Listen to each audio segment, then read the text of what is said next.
ಎಲ್ಲರಿಗೂ ನಮಸ್ತೆ. ಇವತ್ತು ಸುವರ್ಣಗಡ್ಡೆ ಪಲ್ಯ ಮಾಡೋಣ ಅಂತ ಇದ್ದೇನೆ. ಮದುವೆ ಮನೆಯಲ್ಲೆಲ್ಲ ಮಾಡ್ತಾರಲ್ಲ ಹಾಗೆ ಹೇಗೆ ಮಾಡೋದಂತ ತೋರಿಸ್ಕೊಡ್ತಾ ಇದ್ದೇನೆ.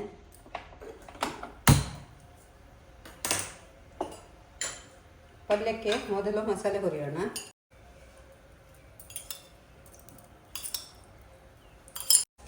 ಒಣಮೆಣಸು,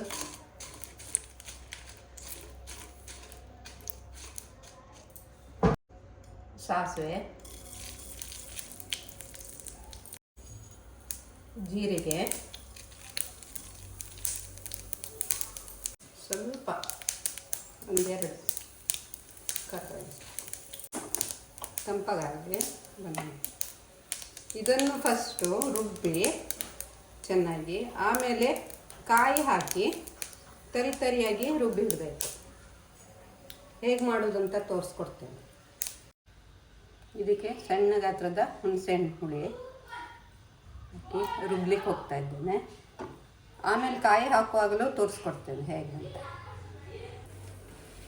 ಇದಕ್ಕೆ ಸ್ವಲ್ಪ ಕಾಯಿ ಹಾಕ್ತೇನೆ. 1.5 ಮುಷ್ಟಿ ಸಾಕು. ಪಲ್ಸ್ ಮೋಡಲ್ಲಿ ಒಂದು ಬಾರಿ ರುಬ್ಬಿಟ್ರೆ ಆಯಿತು.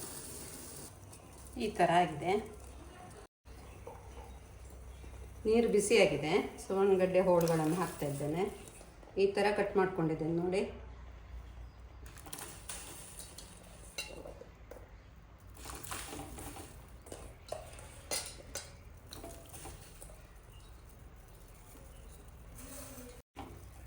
ಇದಕ್ಕೆ ಸ್ವಲ್ಪ ಉಪ್ಪು, ಅರಸಿನ, ಬೇವಿನ ಸೊಪ್ಪು ಹಾಕಿ ಬೇಯಿಸ್ಲಿಕ್ಕಿಡ್ತೇನೆ.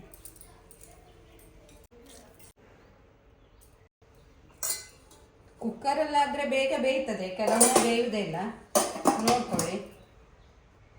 ನಾನು ಅದಕ್ಕೆ ಓಪನ್ ಆಗಿ ಬೇಯಿಸ್ತಾ ಇದ್ದೇನೆ ಪಾತ್ರದಲ್ಲಿ.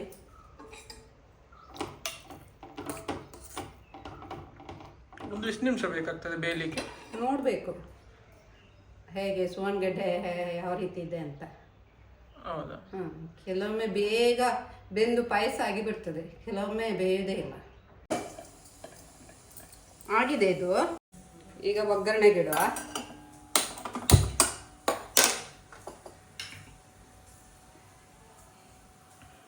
ಬಿಸಿಯಾಗಿದೆ. ಕಣ್ಮುಚ್ಚಿ ಎಣ್ಣೆ ಹಾಕಿ, ಕೊಂಜುಸ್ತನ ಬೇಡ. ಸಾಸಿವೆ, ಒಣಮೆಣಸು, ಬೇವಿನ ಸೊಪ್ಪು, ಕರಿಬೇವಿನ ಸೊಪ್ಪು,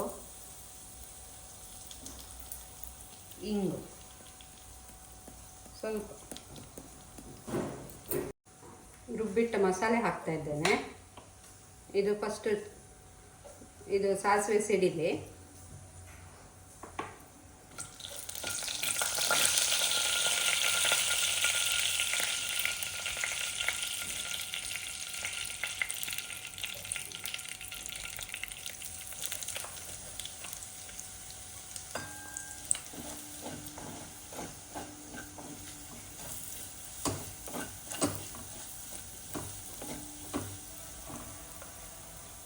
ಇಷ್ಟು ಮಸಾಲೆ ಹಾಕಲ್ಲ, ತೆಗೆದಿಡ್ತಾ ಇದ್ದೇನೆ.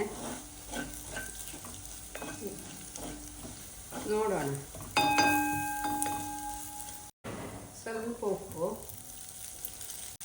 ಸುವರ್ಣಗಡ್ಡೆಗೆ ಉಪ್ಪು ಹಾಕಿದ್ದೇನೆ ಬೇಯಿಸುವಾಗ.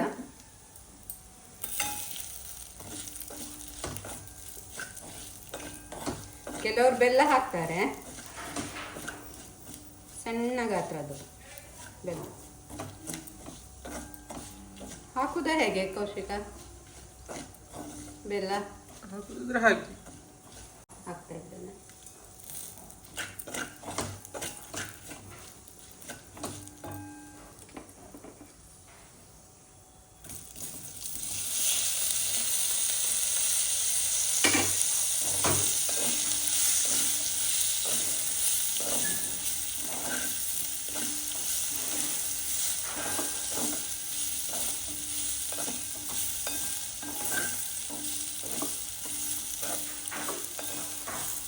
ಮಸಾಲೆ ಹಾಕ್ತಾ ಇದ್ದೇನೆ, ಉಳಿದ ಮಸಾಲೆ.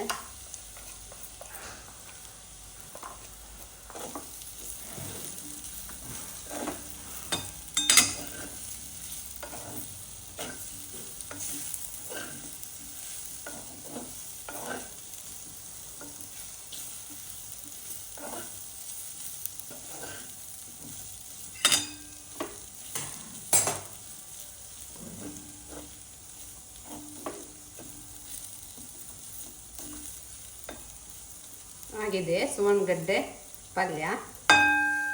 ಟೊಮೆಟೊ ರಸಮ್ ಅಥವಾ ದಾಳಿ ತೊವೆ ಸಂಗಡ ತುಂಬ ಚೆನ್ನಾಗಿರುತ್ತೆ ಊಟ ಮಾಡಲಿಕ್ಕೆ.